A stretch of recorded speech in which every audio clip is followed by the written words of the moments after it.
राधे राधे दोस्तों। पीएफ का पूरा पैसा निकालने के लिए फॉर्म 15G पहले आता था, वो अब बंद हो गया है। तो आज की इस वीडियो में मैं आपको ये बताने वाला हूँ कि कौन सा फॉर्म अब आपको अपलोड करना होगा और कौन सा अपडेट आया है।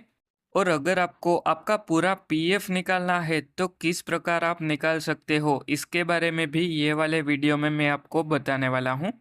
तो इसके लिए सबसे पहले तो आपको आपके मोबाइल में कोई सा भी एक ब्राउज़र ओपन कर लेना है, जैसे कि क्रोम ब्राउज़र या तो फायरफॉक्स का ब्राउज़र ओपन करना है।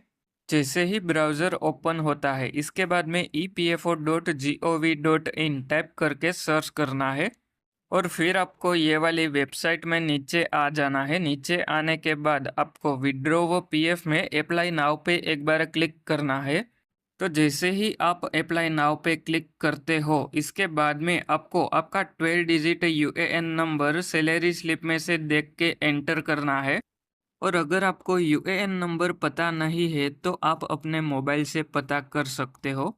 और फिर इसके बाद में आपको आपका पीएफ का पासवर्ड आपने जो भी सेट किया है वो एंटर करने के बाद साइन इन पे क्लिक करना है। और अगर आपको पासवर्ड याद नहीं है तो फॉरगॉट पासवर्ड से आप पासवर्ड बदल सकते हो। अभी यहाँ पर मैंने यूएएन नंबर और पासवर्ड एंटर करने के बाद साइन इन पे क्लिक कर लिया है। इसके बाद में हमारे पीएफ अकाउंट के साथ में जो भी मोबाइल नंबर रजिस्टर होता है वो मोबाइल नंबर पे ओटीपी आ जाएगा। तो अब यहाँ पर हमारे मोबाइल नंबर पे ओटीपी आ गया है। ओटीपी एंटर करने के बाद सबमिट पे क्लिक करना है। जैसे ही आप सबमिट पे क्लिक करते हो, इसके बाद में पीएफ अकाउंट में लॉगिन हो जाओगे। इसके बाद में ऊपर ये 3 लाइन पे क्लिक करने के बाद मैनेज पे क्लिक करना है और फिर आपको केवाईसी पे क्लिक करना है। क्योंकि यहाँ पर पूरा पीएफ निकालने के लिए सबसे पहले आपको आपके पीएफ अकाउंट में बैंक की केवाईसी करनी पड़ती है।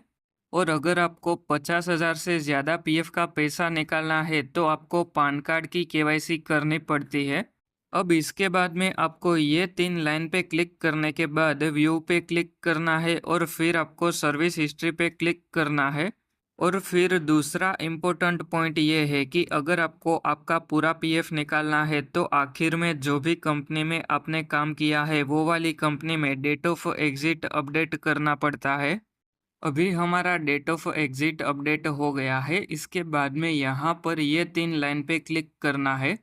और फिर इसके बाद में ऑनलाइन सर्विसेज पे क्लिक करने के बाद वन मेंबर पे क्लिक करना है। और फिर आपने एक से ज़्यादा कंपनी में अगर काम किया है तो आपको आपकी सभी कंपनी का पीएफ का पैसा आखिर में जो भी कंपनी में काम किया है वो वाली कंपनी में ट्रांसफ़र कर लेना है।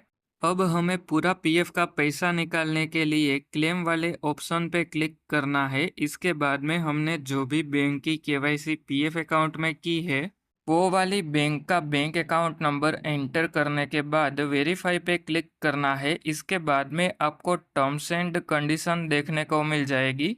अब आपको यस पे एक बार क्लिक करना है। इसके बाद में आपका बैंक अकाउंट नंबर वेरीफाई हो जाएगा और बैंक अकाउंट नंबर के पास में आपको ग्रीन कलर में राइट का सिंबल देखने को मिल जाएगा।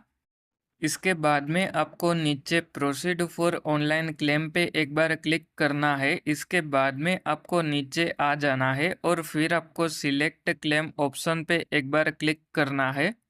अब अगर आपने नौकरी छोड़ दी है तो ही आपको ओनली पीएफ विड्रॉवल फॉर्म 19 वाला ऑप्शन देखने को मिलेगा। तो अब पूरा पीएफ निकालने के लिए ओनली पीएफ विड्रॉवल फॉर्म 19 हमने सिलेक्ट कर लिया। इसके बाद में हमारा जो फॉर्म 15G आता था वो अभी बंद हो गया है। इसके जगह आपको फॉर्म 121 अपलोड करना होगा। इसके लिए सबसे पहले तो आपको click to download blank form 121 पे एक बार क्लिक करना है। तो जैसे ही फॉर्म डाउनलोड हो जाता है, इसकी प्रिंट निकालनी है और ये फॉर्म आपको भर लेना है। और फिर फॉर्म का फ़ोटो आपको अपलोड कर लेना है। और अगर आपका 50,000 से ज़्यादा पीएफ निकालना है तो ही ये वाला फॉर्म आपको अपलोड करना होगा, क्योंकि ये इनकम टैक्स के लिए होता है। अगर 50,000 से कम का अगर अमाउंट हमें निकालना है तो हमें ये फॉर्म अपलोड नहीं करना होता है। अब इसके बाद में हमें हमारा एड्रेस, इसमें सबसे पहले आपको लोकेलिटी में आपका गांव का नाम एंटर करना है और फिर स्ट्रीट में आपको स्ट्रीट नंबर एंटर करना है। अगर आपके एड्रेस में स्ट्रीट नहीं दिया गया है तो आप स्ट्रीट 1 करके एंटर कर सकते हो। अब इसके बाद में सिलेक्ट स्टेट पे क्लिक करने के बाद आपको आपका स्टेट सिलेक्ट करना है। इसके बाद में सिलेक्ट डिस्ट्रिक्ट पे क्लिक करने के बाद आपका डिस्ट्रिक्ट सिलेक्ट करना है। तो जैसे ही आप डिस्ट्रिक्ट सिलेक्ट करोगे, इसके बाद में आपको सिटी में आपका सिटी का जो भी नाम है वो एंटर करना है और फिर इसके बाद में 6 डिजिट पिन कोड में आपके सिटी का पिन कोड एंटर करने के बाद आपको नीचे गेट मोबाइल ओटीपी पे क्लिक करना है और फिर ओटीपी सबमिट करने के बाद ये 3 लाइन पे क्लिक करना है। इसके बाद में ऑनलाइन सर्विसेज में ट्रैक क्लेम स्टेटस पे क्लिक करना है। अब इसके बाद में आपने जो भी क्लेम किया है वो अंडर प्रोसेस में आपको देखने को मिल जाएगा और फिर जैसे ही आपका क्लेम सेटल हो जाएगा, इसके बाद में क्लेम सेटल्ड देखने को मिल जाएगा। अब अगर आपको आपका पीएफ का कोई भी काम मेरे पास करवाना है तो मेरा मोबाइल नंबर ये वाले वीडियो के डिस्क्रिप्शन में आपको देखने को मिल जाएगा। और अगर आपने पूरा पीएफ निकालने के लिए क्लेम किया है तो आपको मिनिमम 1 महीने के लिए वेट करना होगा। अब अगर आपको आपके पीएफ अकाउंट में कोई भी दिक्कत आ रही है तो मेरे को कमेंट करके बताना।